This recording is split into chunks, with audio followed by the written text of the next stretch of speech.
Dalam Bapa dan Putra dan Roh Kudus. Amin. Allah Bapa di surga, kami ucap syukur dan terima kasih. Kami boleh mengalami seorang ibu yang kau pilih, kau pelihara, kau sucikan, kau jaga dari segala dosa, kekurangan, dan keterbatasan kami. Ia murni sejak awal.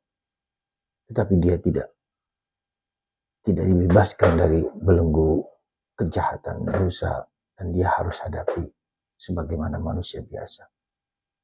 Tentu kami ya Bapa yang luka karena dosa. Kau pilih dan kau undang kami untuk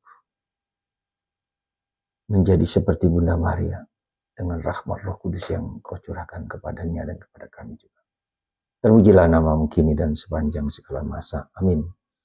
Para saudaraku terkasih dalam Kristus, bulan Mei ini seperti biasa setiap tahun didedikasikan kepada pribadi Bunda Maria. Seorang yang dipilih Tuhan, seorang yang dijaga, dipelihara sejak awal kehidupannya untuk menjadi suci, untuk jadi murni. Semoga kita lebih mengerti dan memahami bagaimana cara Tuhan bertindak. Untuk mengerti Mariologi tentang Maria, kita harus mengerti juga tentang Kristologi Yesus. Ya. Jadi, saudaraku terkasih, ada dua cara Tuhan itu menyelamatkan kita. Cara pertama adalah cara yang dilakukan Tuhan kepada Bunda Maria. Cara kedua adalah cara di mana kita yang telah berdosa ini diselamatkan oleh putranya Yesus. Sebetulnya cara ini satu tetapi bercabang dua. Nah, baiklah kita mengerti sebentar.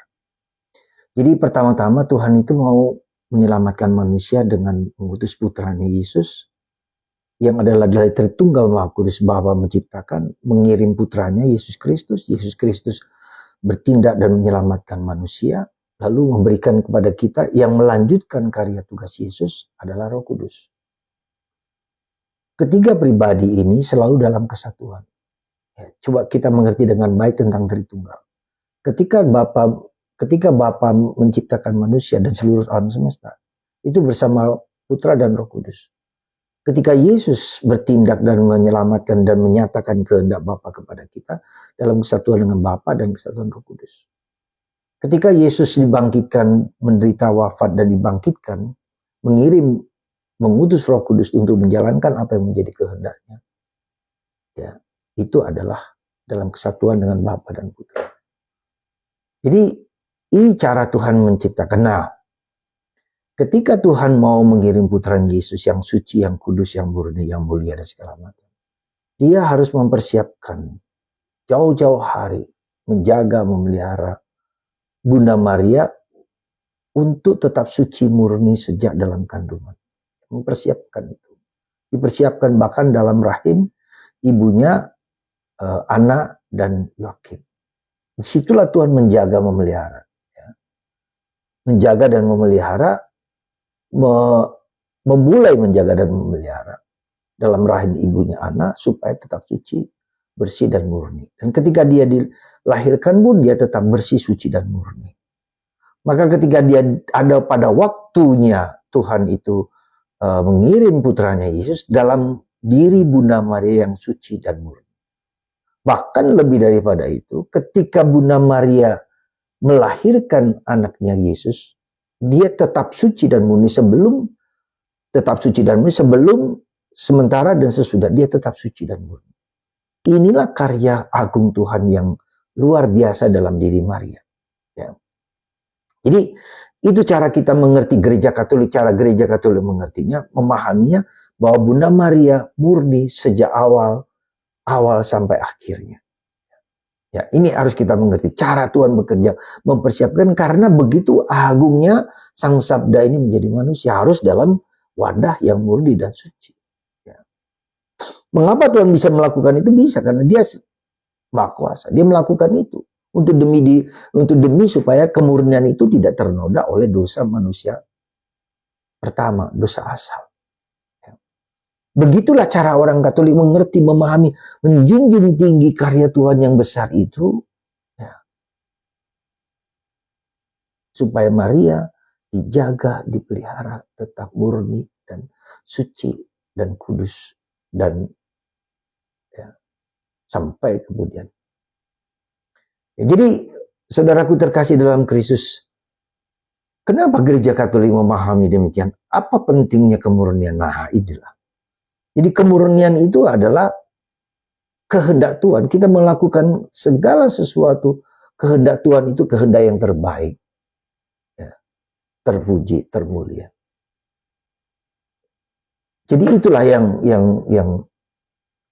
apa namanya, yang menjadi poin penting kemurnian. Maka kenapa Bunda Maria mengatakan kepada ketiga anak gadis ketiga anak di Fatima, pada akhirnya Immaculata Conception, kemurnian hati akan menang. Dan itulah yang menjadi kemurnian hati itu apa? Kekudusan. Ya. Kekudusan itu apa? Kita hanya menjalankan kehendak Tuhan. Makananku adalah menjalankan kehendak Tuhan, bukan kehendakku yang rapuh, yang berdosa ini. Atau dalam bahasa Paulus, bukan aku yang hidup, tapi Kristus yang hidup dalam diri. Bahasa yang sedemikian itulah, disitulah kemurnian hati Tuhan itu menunjukkan kepada kita keberdosaan, kerapuhan, keterbatasan kita. Di situ. Semakin kita murni, semakin kita tahu bahwa kita itu berdosa, bahwa kita itu lemah. Dan itu bukan hanya tindakan, tapi pikiran pun. Dan keberdosaan itu juga keberdosaanku, keberdosaan bapakku, keberdosaan leluhurku. Semua mengalir, semua itu menjadi bagian, maka kita diajak untuk ikut serta dalam karya keselamatan Tuhan, bukan hanya untuk diriku, tapi juga untuk seluruh alam semesta. Maka mari saudaraku, kita memasuki, menghayati misteri yang luar biasa ini dalam diri Maria dengan penuh iman, penuh kasih, penuh kesadaran. Mohon Bunda Maria mempelai Roh Kudus, sucikanlah hati, pikiran, ragaku dan seluruhnya. Itu yang kita mohonkan di bulan Mei ini. Semoga Tuhan memberkati kita semua. Dikarunia Roh Kudus, Bapa, Putra,